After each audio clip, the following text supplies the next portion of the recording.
Bonjour ou rebonjour à ceux qui nous rejoignent pour la deuxième partie de cette émission Territoire d'Info avec la presse quotidienne régionale, les Indés radios, 130 radios qui sont nos partenaires sur tout le territoire français, Via Télévision et le réseau des télés locales de France et TV5 Monde. Et l'invité politique ce matin en direct sur ce plateau, c'est Nicolas Dupont-Aignan. Bonjour. Bonjour. Vous êtes le président de Debout la France et merci d'être avec nous ce matin. Pour vous interroger à mes côtés, Oriane Mancini de Public Sénat, spécialiste politique. Bonjour Oriane. Bonjour madame. Bonjour Stéphane Vernet de Ouest France. Vous dirigez le bureau parisien du plus grand quotidien français francophone du monde. Merci d'être là ce matin. Nicolas Dupont-Aignan, l'actualité, c'est l'Aquarius, dont désormais tout le monde connaît le nom. C'est un navire avec 58 migrants à son bord en route pour Marseille. Le gouvernement temporise sur la question. Seriez-vous prêt, vous, à accueillir ce bateau, à le laisser accoster, peut-être pour des raisons humanitaires? Oui, non. C'est une question extrêmement douloureuse. C'est le symbole de l'échec total de la politique migratoire européenne. Et je pense qu'il faut absolument éviter que ce bateau puisse accoster. Il faut bien sûr peut-être sauver les personnes qui sont dedans. On ne va pas les laisser mourir, tout au contraire. Mais il faut être sûr que ces personnes n'arrivent pas dans notre pays. Alors on peut tout à fait laisser le bateau accoster pour soigner les personnes. Et puis surtout qu'elles ne restent pas en France. C'est-à-dire qu'il faut absolument les rapatrier dans leur pays d'origine. Donc en 2 temps pour vous. Il accoste et ensuite on s'occupe des... De toute façon, la problématique, tout le monde se fixe sur Marseille, mais quand il accoste à Barcelone, les migrants, une partie viennent en France. Donc la question, c'est pas Marseille, Barcelone, l'Italie. C'est la question de savoir si on a le courage à un moment de dire stop à cette manipulation de l'opinion, manipulation émotionnelle, qui vise à détruire les défenses de l'Europe, qui vise à ne pas traiter la question des passeurs. Et la seule chose que je demande depuis des mois, c'est qu'on ait des chefs d'État, c'est-à-dire que les chefs d'État européens disent clairement, il n'y aura plus d'accueil en Europe, nous allons détruire les passeurs, parce que vous n'allez pas me dire que les puissances militaires européennes ne sont pas capables de s'attaquer à 200 ou 300 passeurs dotés de moyens ridicules à côté des puissances européennes. Il faut travailler avec les gardes-côtes libyens et il faut mettre vraiment l'Aquarius de côté car ça alimente une inhumanité. Ce que je veux faire comprendre, c'est que l'Aquarius doit suspendre ses missions. Mais bien évidemment, ce sont des missions provocatrices de manipulation de l'information qui poussent des milliers de miséreux à aller se noyer en Méditerranée. Donc, il n'y a aucune humanité là-dedans. C'est de l'humanité de façade. C'est au contraire un appel d'air monstrueux. Et la vraie humanité, c'est de travailler avec les gardes-côtes libyens, c'est de s'attaquer aux passeurs, au trafic d'êtres humains. C'est ça la réalité. Juste, on n'a pas bien compris. Là, on comprend bien ce que vous dites sur le moyen et le long terme, mais sur le court terme, pour les 58 migrants qui sont actuellement à bord de l'Aquarius, est-ce que oui ou non, on peut les laisser débarquer à Marseille à titre exceptionnel? C'est ce que demande l'association. C'est toujours à titre exceptionnel pour créer un précédent et envoyer un signal à ceux qui sont en Libye. Vous pouvez venir, donc la France va céder. Il faut que la France ne cède pas. Il faut que l'Aquarius reparte. Et d'ailleurs, entre nous, il était hier, si j'ai bien compris, à 4 jours de mer de Marseille. Et il y avait beaucoup plus de ports proches de l'Aquarius que Marseille. Donc vous êtes d'accord avec la France qui dit qu'il faut trouver une solution européenne? Mais non, ça ne veut rien dire une solution européenne. La France, c'est Ponce Pilate qui se lave les mains. Ça ne veut rien dire. Ça veut dire quoi une solution européenne? J'en prends 5, t'en prends 10. Enfin, c'est monstrueux d'ailleurs entre nous, cette espèce de marchandage sur des êtres humains. La vraie solution européenne... Non, mais qui dit que pour l'Aquarius actuellement, il faut appliquer la règle du port sûr le plus proche. Oui, mais d'accord, mais ce n'est pas le problème. Excusez-moi, tout le monde se fixe là-dessus, Marseille, Barcelone, c'est pas le problème. Le problème, c'est d'envoyer un signal clair et de détruire les passeurs. Souvent, les passeurs ont des complicités dans certains gouvernements. Les passeurs, c'est 7 milliards, le trafic d'êtres humains, 7 milliards d'euros. C'est le 2e trafic. Et donc, il faut arrêter de continuer à créer l'appel d'air. J'ajoute, dernier point et j'ai fini, il faut s'interroger sur la politique européenne. Je cite toujours cette phrase à la tribune de Genève d'un commissaire européen qui dit... Tribune de Genève, mars 2017, retrouvez l'article, qui dit « L'Europe a besoin de 6 millions de travailleurs migrants ». 6 millions. Ça veut dire que M. Macron et les autres, en fait, ils continuent à alimenter. Ils n'ont toujours pas envoyé le signal qu'il faut dire stop. Stéphane Vernet. Alors c'est le signal que vous comptez faire passer au Parlement européen si vous êtes élu. Vous montez une liste, vous serez tête de liste, vous entrez en campagne, vous avez fait votre annonce dimanche. Qu'est-ce que vous espérez provoquer avec ce ce mouvement que vous lancez? D'abord, il y a une situation historique. En 2005, quand les Français ont voté non au référendum qui a été trahi par les gouvernements suivants, la France était très seule, le peuple français était seul.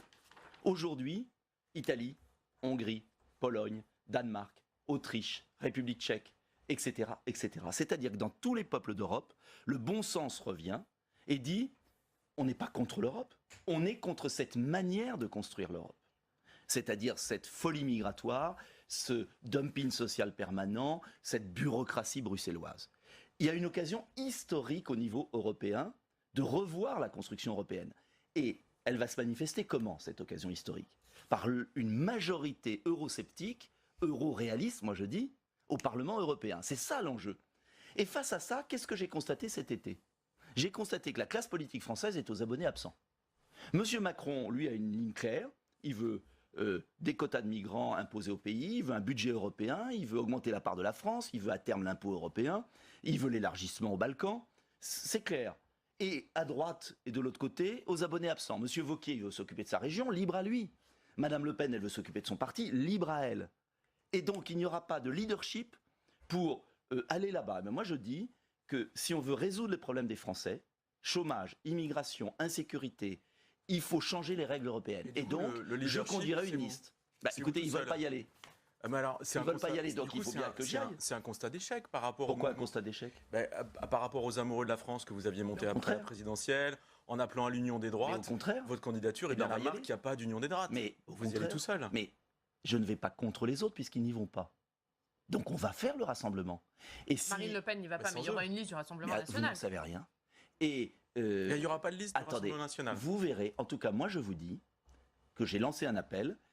À mon congrès, il y avait déjà le président du CNI, M. Nort, il y avait le président du PCD, M. Poisson, il y avait la représentante du MPF. Certes, ce sont des petits partis, mais les petits ruisseaux font les grandes rivières. Et j'ai lancé un appel aux électeurs et aux dirigeants des partis. Vous n'y allez pas. Entendu cet appel. Brice Hortefeux, hier, sur notre antenne, disait que le rassemblement ne peut pas se faire autour du plus petit dénominateur commun. En parlant de vous, qu'est-ce que vous lui répondez? Je lui réponds que dans l'histoire de France, c'est pas au poids la volonté politique. Si M. Wauquiez y allait avec un programme clair, j'ai remarqué qu'il se faisait prendre en photo avec M. Orban et que ces eurodéputés votaient contre Orban. Et que M. Hortefeux, courageux mais pas téméraire, s'abstenait. Ces eurodéputés sont partagés. 3 ont voté contre Orban, mais 6 se sont abstenus. Et l'abstention, c'est comme voter contre. L'abstention, c'est pas une politique. Et il y a un moment, il faut choisir. On ne peut pas dire, comme le font les républicains, les dirigeants, parce que moi, je sais ce que pensent les militants. On ne peut pas dire, je veux arrêter l'immigration et avoir voté les traités qui ont ouvert l'Europe et qui ont créé le chaos. Et M. Hortefeux, il a voté tous les traités qui ont créé le chaos. C'est pour ça d'ailleurs qu'il s'est abstenu et qu'il n'a pas voté pour M. Orban. Et donc il n'a pas pris position. Les militants, moi je les connais, les militants républicains, je suis issu de cette famille. Eh bien je peux vous dire qu'ils sont, tous les jours je reçois des mails de militants républicains qui me disent on va vous aider. Parce qu'à travers ma liste, je ne vais pas simplement vouloir bousculer l'agenda européen, je veux bousculer la droite française. Et je veux faire l'union. Et je lance un appel aux électeurs du Rassemblement national, des Républicains. Leurs chefs ne veulent pas y aller. Est-ce qu'on va laisser les Italiens, les Hongrois, avec toute l'estime que j'ai pour eux, parce qu'ils secouent les choses, est-ce qu'on va les laisser à Strasbourg et à Bruxelles gérer les intérêts de la France? Ben moi, j'estime que la France doit avoir une parole. Il y a une reconstruction européenne en route. C'est un enjeu du siècle. Qu'est-ce qu'on fait de l'Europe? Comment on crée des grands projets industriels, scientifiques? Il ne s'agit pas simplement de fermer l'Europe. Il s'agit de réorganiser l'Europe. Et j'ai un beau projet à porter. Et j'envoie d'ailleurs ce matin le manifeste qu'on a écrit à M. Wauquiez, à Mme Le Pen, aux autres chefs de parti. Et je suis sûr que ça va les intéresser. Alors justement, M. Wauquiez, selon une information du Point, il aurait demandé à Michel Barnier d'être sa tête de liste pour les élections européennes. Est-ce que ça, c'est pas une rupture claire avec votre ligne? Ah, mais c'est une rupture claire avec le discours de M. Wauquiez et avec son livre, puisqu'il a écrit, si j'ai bien lu, et vous l'avez lu ce livre, Europe tout changer. C'est une rupture claire avec ses électeurs. Donc s'ils choisissent M. Barnier, ça sera clair. M. Barnier est l'homme de la construction européenne qui a échoué. C'est l'homme des traités européens qui ont abouti au fiasco migratoire. Eh bien moi je vous dis une chose, c'est que si c'est M. Barnier, eh bien notre liste de Debout la France et des amoureux de la France va faire un score exceptionnel parce que M. Barnier, c'est l'homme de l'échec de l'Europe. C'est l'homme de la Commission, c'est l'homme des lobbies, c'est l'homme qui a échoué. Et moi, je veux qu'on reconstruise l'Europe. Et je ne suis pas contre l'Europe. Je veux une belle Europe. Juste un dernier mot sur cette campagne, puisque vous êtes actuellement un député de l'Essonne. Vous avez donc annoncé que vous serez tête de liste aux européennes. Vous continuerez à faire campagne tout en restant à l'Assemblée ? Bien sûr, je ne vois pas. Le président de la République fait campagne pour une Europe intégrée, supranationale, avec un budget européen, les Balkans, le flux migratoire qui continue, et il n'a pas démissionné de la présidence de la République, que je sache. Si vous êtes élu au Parlement européen, il faudra choisir. Eh bien, je choisirai, bien évidemment. Et la loi choisit, mais si je suis candidat pour aller défendre des idées, c'est pour respecter mes idées, et je ne suis pas du genre à me défiler. Je veux insister, mais la question, ce n'est pas M. Dupont-Aignan. Mais est-ce que vous réalisez... Non, mais est-ce que vous réalisez, mais j'y serai, ce qui est en train de se passer en Europe ? Le Brexit, l'Angleterre qui s'en va, l'Italie qui n'en peut plus, et la France aux abonnés absents qui veut continuer comme avant. Alors, et les partis de droite qui font rien. L'Italie justement, Nicolas Dupont-Aignan. Bien évidemment. Et ça prouve d'ailleurs que quand un gouvernement agit, il est populaire. Nicolas Dupont-Aignan, c'est notre invité politique aujourd'hui dans Territoire d'Info. On passe aux questions de société, elle est importante. Vous savez, le comité d'éthique rend aujourd'hui un avis très attendu sur les grands thèmes de la prochaine loi bioéthique. Le plus polémique, c'est l'extension de la PMA aux couples de femmes et aux femmes seules. Qu'est-ce que vous en pensez ? Quel est votre avis à vous ? Alors d'abord, je voudrais dire que ça traverse tous les partis, parce que c'est un cas de conscience. D'ailleurs, j'ai lu ce matin qu'il y avait une députée En Marche qui était très sceptique sur cette extension. Notre parti va en discuter, on vous donnera notre position politique.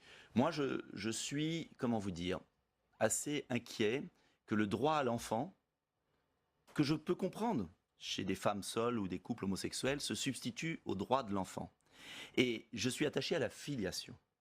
La filiation, c'est-à-dire qu'un enfant doit savoir d'où il vient.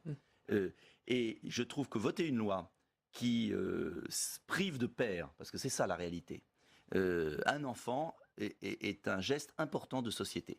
J'ajoute un autre point.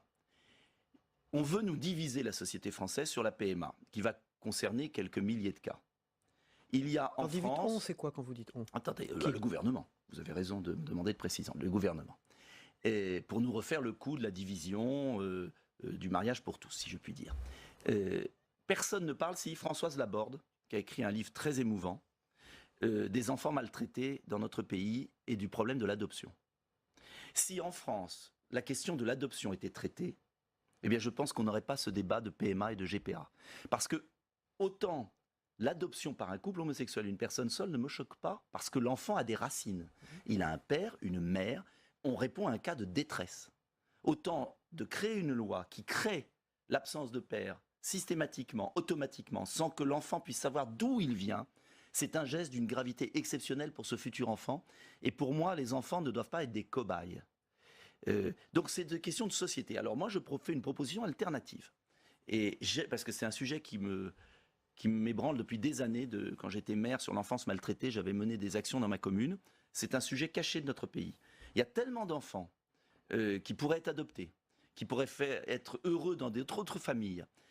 On n'a jamais traité la question de l'adoption et on est en train de fabriquer, on va lancer la fabrication de bébés sans père et à terme sans mère parce que ça aboutira à la GPA. Votre proposition. Ma proposition, c'est qu'on réforme complètement le droit de l'adoption, c'est qu'on revoie la gestion des familles d'accueil, c'est qu'on lutte de manière beaucoup plus sévère contre les maltraitances d'enfants et je renvoie au livre de Madame Laborde.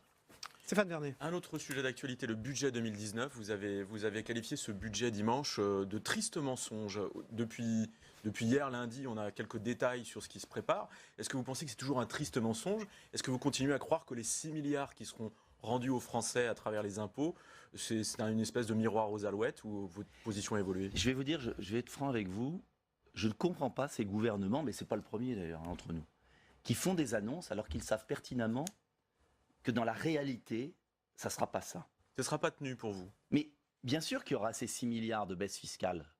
Mais à ce moment-là, il faut tout dire. Alors, où est au même moment, mais je vais vous le dire, au même moment, il est prévu d'augmenter encore les taxes sur l'essence de 3 milliards l'année prochaine. Vous savez qu'il y a une augmentation prévue chaque année. Ça va devenir insoutenable pour notamment, on est sur la chaîne des territoires, tous ceux qui habitent en province et qui sont obligés de prendre leur voiture pour travailler, pour se chauffer avec le gazole, enfin le fioul. Donc, 3 milliards d'augmentation des taxes sur l'essence. 6 moins 3, ça fait, il ne reste plus que 3. Et puis, il y a ce scandale des scandales qui est la désindexation des prestations sociales et des pensions de retraite sur l'inflation. Cela veut dire que le gouvernement, c'est marqué dans tous les journaux économiques, va économiser entre 2 et 3 milliards d'euros. Ça veut dire qu'il y a une amputation du pouvoir d'achat de nos retraités de 2 milliards minimum et 3 milliards avec les prestations sociales.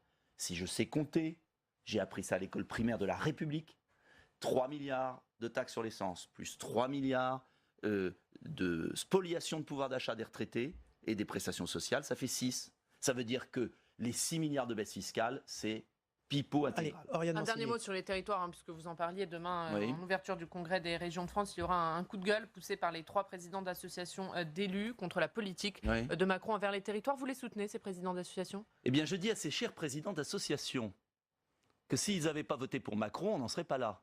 Parce que ce sont les premiers à m'avoir insulté quand j'ai soutenu la candidate opposée à M. Macron, Mme Le Pen.